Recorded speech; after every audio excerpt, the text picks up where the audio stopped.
রিমালে ক্ষতিগ্রস্ত পটুয়াখালীতে প্রধানমন্ত্রী হেলিকপ্টারে পরিদর্শন করছেন মঠবাড়িয়া ও পাথরঘাটা এলাকা।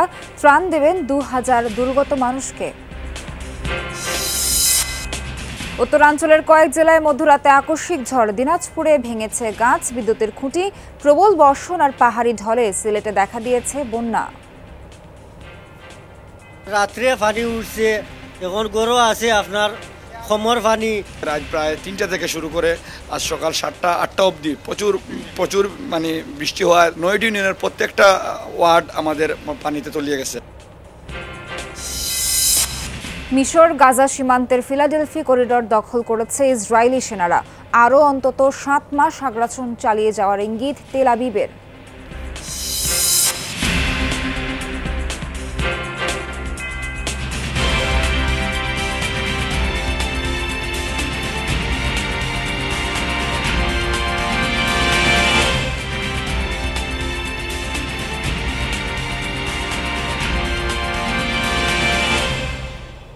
স্বাগত সবাইকে, আমন্ত্রণ জানাচ্ছি যমুনা নিউজে। আপনাদের সঙ্গে আছি আমি নাবিলা সোহার। এতক্ষণ দেখছিলেন শিরোনাম, এবারে বিস্তারিত। প্রবল ঘূর্ণিঝড় রিমালের তাণ্ডবে ক্ষতিগ্রস্ত এলাকা পরিদর্শনে পটুয়াখালী গেছেন প্রধানমন্ত্রী শেখ হাসিনা। বেলা ১১টার পরপরই রাজধানী তেজগাঁও বিমানবন্দর থেকে হেলিকপ্টারে দুর্গত এলাকার উদ্দেশ্যে রওনা হন তিনি। হেলিকপ্টার থেকে দুর্যোগ কবলিত মঠবাড়িয়া ও পাথরঘাটা এলাকা পরিদর্শন করছেন প্রধানমন্ত্রী। এরপর খেপুপাড়া সরকারি মডেল প্রাথমিক বিদ্যালয়ের কাছেই হেলিপ্যাডে অবতরণ করবেন। পরে সরকারি মোজাহার উদ্দিন বিশ্বাস ডিগ্রি কলেজ মাঠে ২,০০০ দুর্গত মানুষের মধ্যে বিতরণ করবেন ত্রাণ সামগ্রী। শেখ কামাল ব্রিজ পরিদর্শনের কথা রয়েছে প্রধানমন্ত্রীর। বিকেলে পায়রা তাপবিদ্যুৎ কেন্দ্রের সম্মেলন কক্ষে বরিশাল বিভাগীয় কর্মকর্তাদের সাথে মতবিনিময় শেষে ফিরবেন ঢাকায়।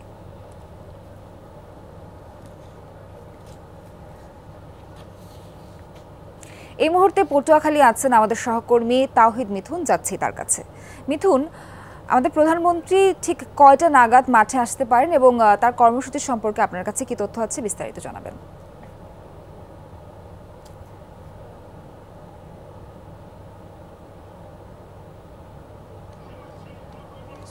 প্রধানমন্ত্রীকে বহনকারী যে হেলিকপ্টার, সেই হেলিকপ্টারে করে তিনি, আপনি বলছিলেনই, মঠবাড়িয়া এবং যে পাথরঘাটা সেই ঘূর্ণিঝড় রিমালে ক্ষতিগ্রস্ত সেই এলাকা তিনি পরিদর্শন করে আসলে আসবেন যে এই মাজারউদ্দিন বিশ্বাস ডিগ্রি কলেজ মাঠে, যেখানে তিনি আসলে এই অঞ্চলের যে ক্ষতিগ্রস্ত মানুষ রয়েছে তাদের মধ্যে তিনি ত্রাণ বিতরণ কার্য যে কর্মসূচি রয়েছে সেটি একটু জিনিস উল্লেখ করি যে প্রধানমন্ত্রী আসলে আজকে এই এলাকাকে তিনি প্রথম রিমাল ক্ষতিগ্রস্ত এলাকা হিসেবে তিনি প্রথম পরিদর্শনে আসেন এই অঞ্চলে। কারণ এখানকার ক্ষতিগ্রস্তের রিমালের যে ক্ষতি হয়েছে সে পরিমাণটা অনেক বেশি। কারণ আমি এর আগেও আপনাদেরকে বলেছিলাম প্রায় ১৮০০ বসত বাড়ি জরাজীর্ণ হয়েছে, ৩৫০-র বেশি বসত বাড়ি একেবারেই বিধ্বংস হয়ে গেছে, যে কারণে এখানকার মানুষের আসলে ক্ষতির পরিমাণ ব্যাপক।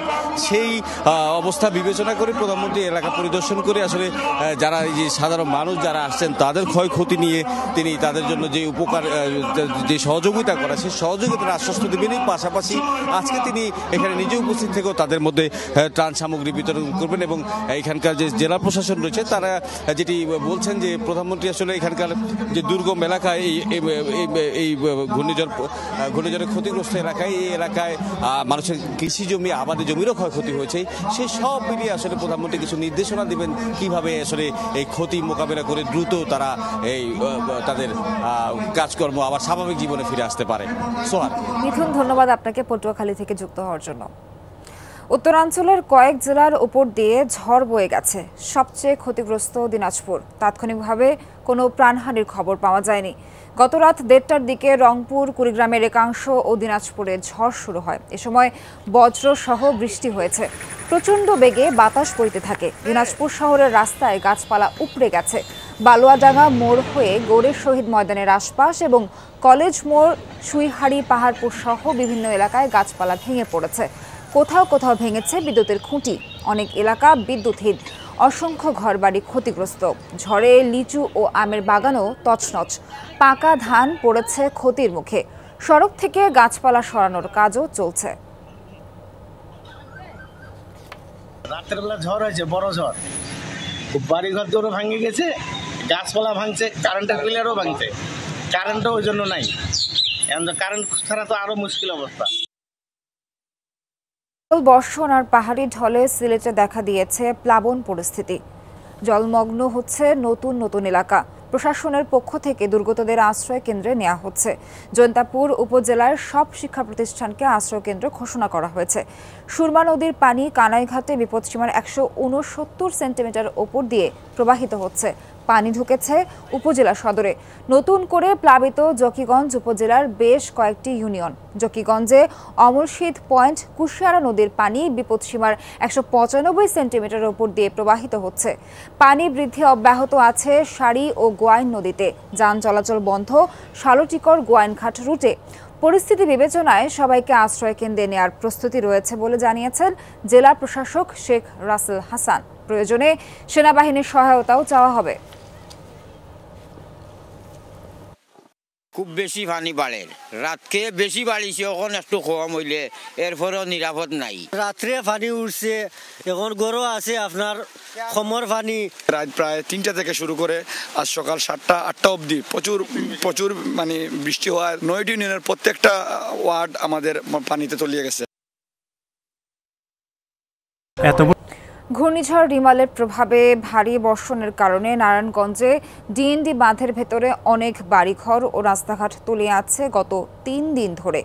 পানিবন্দী কয়েক লাখ মানুষ। শিল্প কারখানা বর্জ্য মিশ্রিত পানির দুর্গন্ধে মানুষের জীবন দুর্বিষহ হয়ে উঠেছে। অল্প বৃষ্টিতেই জলবদ্ধ হয়ে পড়ে ডিএনডি বাঁধের ভেতরের এলাকাগুলো। এবারও তার ব্যতিক্রম নয়। 2 দিনের ভারী বৃষ্টিতে পানিবন্দী কয়েক লাখ মানুষ। এলাকাবাসীর অভিযোগ, খাল দখল করে স্থাপনা নির্মাণ ও ক্যানেলের মুখ বন্ধ হয়ে যাওয়ায় পানির প্রবাহ বাধাগ্রস্ত হচ্ছে। এতে সামান্য বৃষ্টিতেই দেখা দিচ্ছে জলাবদ্ধতা। নারায়ণগঞ্জের ফতুল্লা উপজেলার লালপুর, নন্দলালপুর, নয়ামাটি সহ কয়েকটি এলাকা 1 থেকে 2 ফুট পানির নিচে। শিল্প কারখানার রাসায়নিক মিশ্রিত পানিতে চলাচল করতে হচ্ছে বাসিন্দাদের। কি করবো পানি দিয়ে বুঝতে যাইতেছে, 1 বুক পানি, রোডও 1 বুক পানি। আমরা বাইরে যেতে পারি না, মসজিদে নামাজ পড়তে পারি না, কোথাও যেতে পারি না। এই মসজিদে প্রায় প্রতি 250, 300, 200 মুসল্লি নামাজ পড়ে একসাথে। এই সোমবার দিন ফজর থেকে শুরু করে, মঙ্গলবার দিন ফজর থেকে শুরু করে আজ পর্যন্ত এখন আমরা নামাজ পড়তে পারতেছি না। দীর্ঘকাল এই ভোগান্তি পোহালেও জনপ্রতিনিধি থেকে শুরু করে প্রশাসনের কর্মকর্তারা সংকট নিরসনে এগিয়ে আসছে না। পানি নিষ্কাশনের পাম্পগুলো নষ্ট হয়ে পড়ে আছে দীর্ঘদিন। যদি খাল খনটা করে দেয়, ওটা দিয়ে ড্রেজার দিয়ে যদি বেকু দিয়ে যদি খালটা পরিষ্কার করে দেওয়া হয়, ওই লাইনটা করে দেয়, তাহলে এইটা 24 ঘন্টার মধ্যে পানি হয়ে যাবে। কোনোদিন বৃষ্টি পানি সয়ে থাকবে না। হাঁটাচলা করা যায় না, নৌকা ভাড়া হয়ে যায় 30 টাকা, ভ্যান ভাড়া হয়ে যায় 50 টাকা। পাংছাবানা বাইর করতে পারি না, চাউল সব কিছু নষ্ট হয়ে গেছে। দুর্ভোগ নিরসনে সর্বাত্মক চেষ্টা করা হচ্ছে জানালেন স্থানীয় জনপ্রতিনিধি। প্রাণপণ চেষ্টা করছি। আর্থিক, মানসিক সকল প্রকার চেষ্টা আমরা এলাকাবাসীর পক্ষ থেকে করছি। সরকারের পাশাপাশি আমরাও জনগণের পক্ষ থেকে এই জলবদ্ধতা, এই দুর্ভোগ থেকে পরিত্রাণ চাই। ভোগান্তি লাঘবে কার্যকর পদক্ষেপ চান ডিএনডি এলাকার বাসিন্দারা। আমিন বাবু, যমুনা নিউজ। রাজধানীর বিআরটিএ কার্যালয়ে নিরাপদ ঈদ যাত্রা নিয়ে প্রস্তুতিমূলক সভায় কথা বলছেন সড়ক পরিবহন মন্ত্রী ওবায়দুল কাদের। সরাসরি যাচ্ছি সেখানে। অস্থির হয়ে যাওয়া, এই অস্থিরতাটা দুর্ঘটনা, অনভিপ্রেত দুর্ঘটনা ডেকে আনে, যেটা হয়েছে গত ঈদের পরে। এবার আবারও এ ব্যাপারে আমি সংশ্লিষ্ট সকলকে স্মরণ করিয়ে দিতে চাই যে এ দুর্ঘটনার পুনরাবৃত্তি রোধ করা আমাদের দায়িত্ব। মিটিং করে কোনো লাভ নেই, মিটিং থেকে রেজাল্ট পেতে হবে। রেজাল্ট না পেলে এইসব মিটিং করে কি লাভ? আনুষ্ঠানিকতা, মিটিং এর নামে আনুষ্ঠানিকতা তো কোনো প্রয়োজন। আর অনেকেই বলছেন যে গাড়ি একটু রংচং দিবে। রংচংটা সমাধান না, রংচংটা দেওয়া দরকার একথা আমি বারবার বলেছি, কিন্তু প্রথম প্রয়োজন ফিটনেস। বক্তব্য রাখছেন সড়ক পরিবহন ও সেতু মন্ত্রী ওবায়দুল কাদের। সরাসরি যুক্ত ছিলাম সেখান থেকে। রাজধানীর বাড্ডা এলাকার একটি ভবনে ঘটেছে ভয়াবহ বিস্ফোরণ। এই ঘটনায় একজন নিহত হয়েছেন, অপর একজন গুরুতর দগ্ধ। সকালে বাড্ডার 4 নম্বর ডিআইটি রোডের 3তলা ভবনের নিচতলায় হয় বিস্ফোরণ। ফায়ার সার্ভিস জানায় সকাল 6:30 নাগাদ তারা বিস্ফোরণের খবর পায়। ঘটনাস্থলে পৌঁছে একজনের মরদেহ এবং গুরুতর দগ্ধ একজনকে উদ্ধার করেন তারা।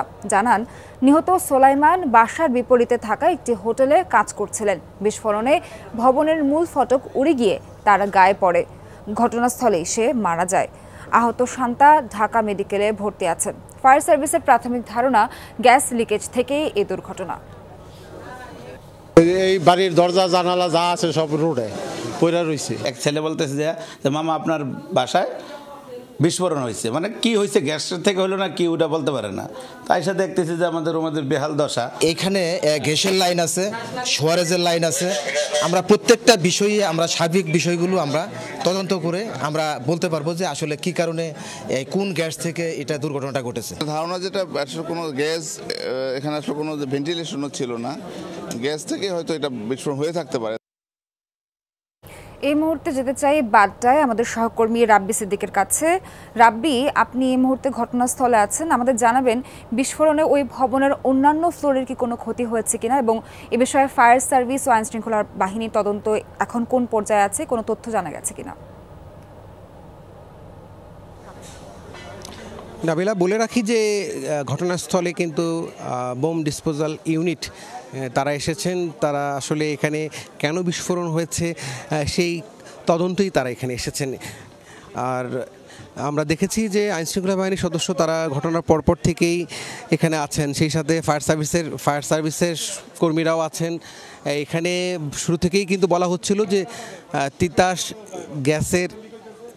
গ্যাসের লিকের কারণেই এমন ঘটনা, সেটি কিন্তু এখানে তদন্ত কর্মকর্তা যারা এসেছেন তারা প্রাথমিকভাবে তাই মনে করছেন যে গ্যাসের লিকেজ থেকেই এই ঘটনা। এখানে দেখতেই পাচ্ছেন যে ফুটেজে এখানে ডিএমপির বোম ডিসপোজাল ইউনিটের যারা কর্মকর্তারা আছেন তারা এখানে এসে এই বিষয়টি আরও ক্লিয়ার হয়েছেন, পরিষ্কার তো করেছেন যে আসলে এটি গ্যাসের লিকেজ থেকেই এমন ঘটনা বলে তারা ধারণা করছেন। আর আহত যিনি আছেন তার সবশেষ যে অবস্থা সেটি যদি বলি যে চিকিৎসক কিন্তু বলেছেন যে আসলে এখনও আশঙ্কাজনক অবস্থায় আছেন এবং তার শরীরের প্রায় অনেকাংশই কিন্তু পুড়ে গেছে এবং জীবন মৃত্যুর সন্ধিক্ষণে তিনি আছেন। এছাড়া একজনের নিহতের খবর আমরা দিয়েছি। আমার পেছনে যে হোটেলটি, সেই হোটেল কর্মচারী, এই দুজন এই ঘটনায় হতাহত হয়েছেন। ধন্যবাদ আপনাকে যুক্ত হওয়ার জন্য। গাজা সীমান্ত এলাকার পুরোটাই দখলে নিয়েছে ইসরায়েল। বুধবার এ দাবি জানালো দেশটির সামরিক বিভাগ। ফিলাডেলফি করিডোর হিসেবে পরিচিত অঞ্চলটি।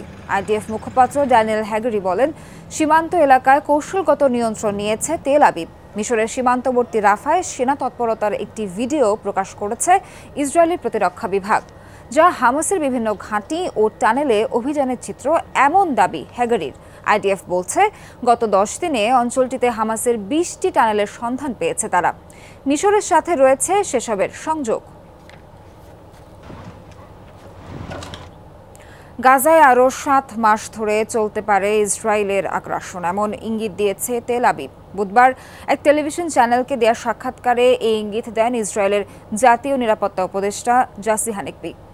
বলেন, চলতি বছরের শেষ নাগাদ চলতে পারে হামাস বিরোধী অভিযান। রাফায় চলমান অভিযানের পক্ষে যুক্তি দেন তিনি। বলেন, 2007 সালে হামাস উপত্যকার নিয়ন্ত্রণ নেয়ার পরই চোরা কারবারিদের স্বর্গরাজ্যে পরিণত হয়েছে অঞ্চলটি। দাবি, ওই সীমান্ত দিয়েই রকেট ও বিস্ফোরক ছোড়া হয়েছে ইসরায়েলের দিকে।